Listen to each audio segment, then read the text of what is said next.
फिर श्री कृष्ण अपना दिव्य अवतार पूरा करके वैकुंठ लौट गए। इसके बाद पांडव और यादवों ने भगवान श्री कृष्ण का अंतिम संस्कार किया। उनके दिव्य शरीर को चंदन की लकड़ियों की चिता पर रखा गया और अग्नि दी गई। तभी एक अद्भुत चमत्कार हुआ। बहुत समय बीत जाने के बाद भी भगवान श्री कृष्ण का दिव्य हृदय अग्नि में नहीं जला। इस दिव्य तत्व को ब्रह्म तत्व भी कहा जाता है। ये कोई साधारण हृदय नहीं था, ये स्वयं श्री कृष्ण की शाश्वत दिव्य चेतना थी। इस चमत्कार को देखकर सभी देवता आश्चर्यचकित रह गए। तभी एक आकाशवाणी हुई, ये दिव्य ब्रह्म तत्व कभी नष्ट नहीं होगा, इसे समुद्र को समर्पित कर दो। उचित समय आने पर मैं फिर से एक नए रूप में प्रकट होऊंगा। भगवान की आज्ञा के अनुसार उस दिव्य ब्रह्म तत्व को समुद्र में समर्पित कर दिया गया। कई दिनों बाद एक विशाल दिव्य लकड़ी समुद्र में तैरता हुआ पुरी के समुद्र तट पर पहुंचा।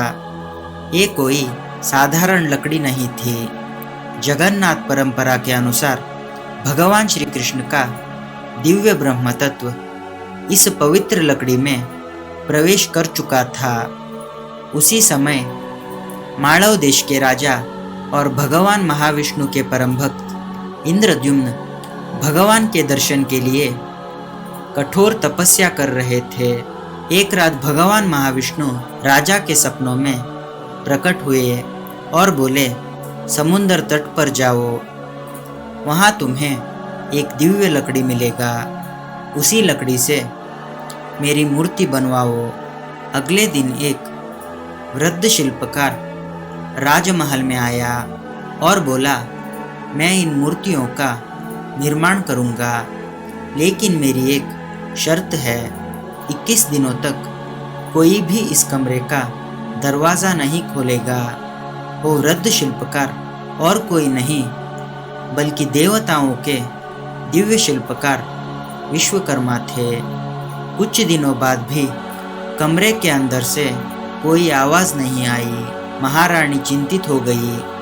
अपनी चिंता पर नियंत्रण न रख पाने के कारण राजा ने दरवाज़ा खोल दिया। जैसे ही दरवाज़ा खुला, विश्वकर्मा वहाँ से अंतर्ध्यान हो गए। मूर्तियाँ अभी पूरी नहीं बनी थी। उनके हाथ पूरी तरह नहीं बने थे। उनके पैर भी पूरी तरह नहीं बने थे। अपना वचन तोड़ने के कारण राजा इंद्रद्युम्न को बहुत दुख हुआ।